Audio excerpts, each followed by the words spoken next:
This is the manipulative line narcissists use to manipulative on you. Hey there, welcome back to our cozy corner of YouTube, where we dive deep into the world of narcissism, narcissistic relationships, and the journey to healing from them. I know it's a super niche topic, but hey, if you're here, chances are you've encountered it firsthand. So trust me, you're in the right place.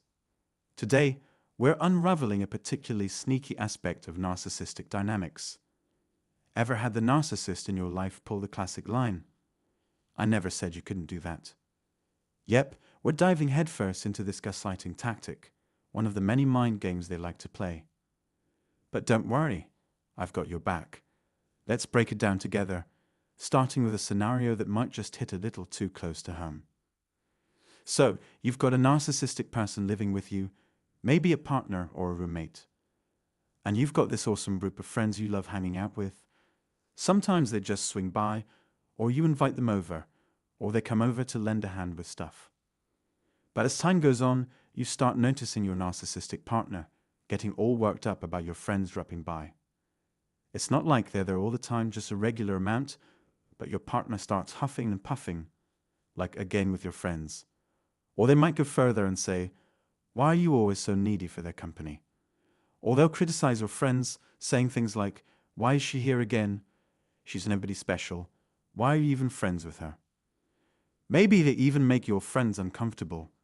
They're not welcoming, just sort of rudely coming into the room, barely acknowledging anyone, or making snide comments like, "Oh, it's you again?" Or they stumble in like they were rudely awakened, being blunt or rude. So you pick up on that negative vibe, right? Hold on to that for a moment. Now let's look at another scenario. Say you want to join a class or do something that meets regularly, like a weekly class. You pick a time that's usually quiet at home and tell them, "Hey, I want to do this for a month or two." And they're like, "Sure. But that's the day I sometimes work late, so who's going to watch the kids?" They start poking holes in your plans. So imagine if something always seems to crop up on that night. Or maybe you do manage to attend the class a few times, but during it, your phone blows up with texts, totally disrupting your focus. Or you keep facing last-minute emergencies, making you late or causing you to miss the class entirely. I'm sure you can relate, or you've got your own examples. What tends to happen is you stop inviting your friends over. Maybe you start hanging out at their place more often, or you take your work to their place instead of doing it at home. Perhaps you end up dropping out of the class altogether. Then the narcissistic person might start questioning you, like, "Why are you always at her place? Why can't your friends come here? Why aren't you doing what you need to do?" Or they might wonder why you're not attending your class anymore. And sometimes you might respond with, "Well, you made it pretty clear you didn't want my friends around." Or you might say, "I tried going to the class 4 times, but it just didn't work out because of all the interruptions." And here's where it gets tricky, because the narcissistic person will turn around and say, "I never said that. I never said you couldn't have your friends over or take the class." And technically, they're right. They never outright said, "Don't invite your friends" or "Don't take the class." They just made everything so difficult that it became impossible for you to do anything smoothly. Now, if any of you are watching and thinking, "Well, why not just set boundaries?" Think again. That's not how it works with narcissists. So it's not that simple. But let's face it, they never explicitly said, "Don't invite your friends over." And this is where we feel like we're being manipulated big time. They didn't say it outright. I guess you could say they hinted at it. But when it comes to arguing with them, it feels like you're in a courtroom, right? It's true, they didn't say it. But the end result is still the same. There was no easy way to have your friends over or attend the class without feeling uncomfortable. So, why even bother? So, if you were to confront the narcissist and say, "You made us feel unwelcome. You made it seem like I couldn't invite them over. You made it so difficult to go to class," they might fire back with, "Well, that's your problem. I never told you not to go. You're making me out to be a villain." I can imagine you all nodding along at home. This is how the toxic cycle of isolation plays out in these relationships. Narcissistic people never make your support system feel at ease. They might even try to infiltrate your friendships. But it happens so subtly over time that the idea of having friends over, or even the fear of judgment and embarrassment, takes over. The narcissist is often too clever.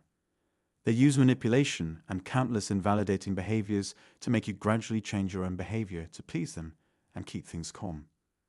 It feels terrible, because then you're the one seen as the decision maker. You're the one who decided not to have your friends over, and then you're blamed for it by the narcissist. I never said they couldn't come over. You're the one who stopped inviting them. But here's where it gets even messier. As you try to heal and think, okay, if I can't have them over here, I'll make an effort to see them elsewhere, that's when the narcissist throws a wrench in your plans. Control is a major factor in narcissistic relationships, so they'll start questioning, why are you always leaving? Why do you keep going to their place?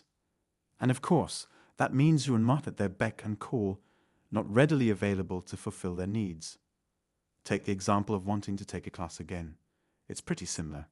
They might use their victim narrative or create barriers, or even target things that are important to you. For instance, they might imply that you should prioritize your kids' needs over attending a class.